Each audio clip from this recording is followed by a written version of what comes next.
Ya pemirsa, tidak hanya kawasan Kebon Pala, banjir juga merendam pemukiman warga di kawasan Cawang dan Bidara Cina, Jatinegara, Jakarta Timur.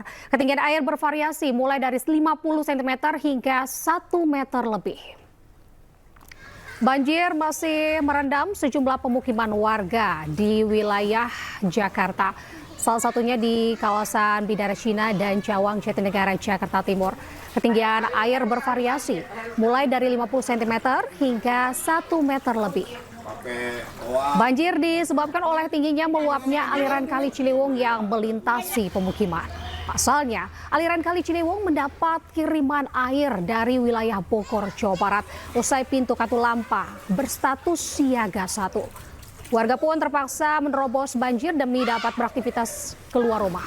Mereka pun sudah terbiasa dengan banjir kiriman ini. Bogor tinggi kan, terus Depok ngirim lagi ke sini. Kalau di sana nggak ada, di sini paling sebetis, mata kaki, tergantung lah. Dia 1 meter kan ada. Kalau ke sana lagi makin dalam. Baru ini doang. Ya pemirsa, kita akan pantau kondisi terkini pasca banjir di kawasan Kebon Pala, Jakarta Timur. Sudah ada rekan Esra Ambarita. Ya, selamat siang Esra. Berapa ketinggian air di sana saat ini dari pantauan Anda? Ya Esra? Ya, selamat siang Anita dan juga pemirsa di Kebon Pala, kawasan Kebon Pala, Jatinegara, Jakarta Timur. Tempat saya mengabarkan ketinggian airnya masih terbilang sangat tinggi untuk banjir yang menggenangi kawasan ini, yakni sudah berada di angka 180 cm hingga 2 meter, yang mana yang paling tinggi berada di belakang saya ini di kawasan Kebon Pala, tepatnya di RT 11 dan juga RT 14. Nah pemirsa, kalau bisa kami gambarkan bahwa proses evakuasi dari warga yang terdampak banjir ini masih terus dilakukan sejak pagi hingga sekarang, karena airnya semakin tinggi dan yang digunakan dari pihak polisian maupun petugas adalah menggunakan kano. Ada tadi 2 kano yang digunakan karena beberapa warga akhirnya memutuskan untuk mengungsi.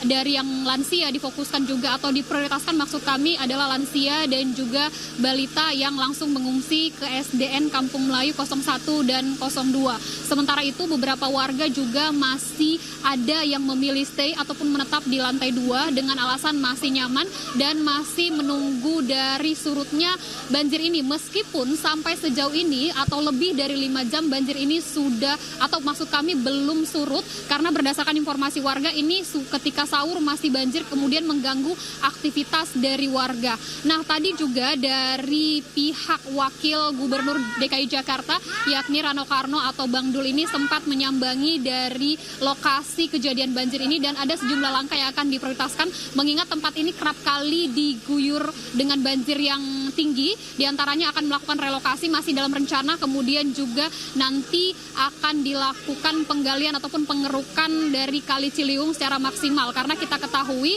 bahwa dari banjir ini dikarenakan akibat meluapnya sungai ataupun Kali Ciliwung. Dengan kita ketahui dari kemarin malam ini hujan mengguyur wilayah Bogor dengan intensitas yang terbilang tinggi. Kemudian warga yang stay atau masih berada di lokasi banjir ini berharap kepada pemerintah bahwa setidaknya meskipun banjir ini merupakan hal yang pelik di Jakarta, diharapkan agar cepat surut dalam waktu yang cepat. Demikian Anita, kembali ke Anda. Ya. Baik, terima kasih Esra Ambarita melaporkan langsung dari Kebon Pala, Jakarta. Selamat bertugas kembali Esra.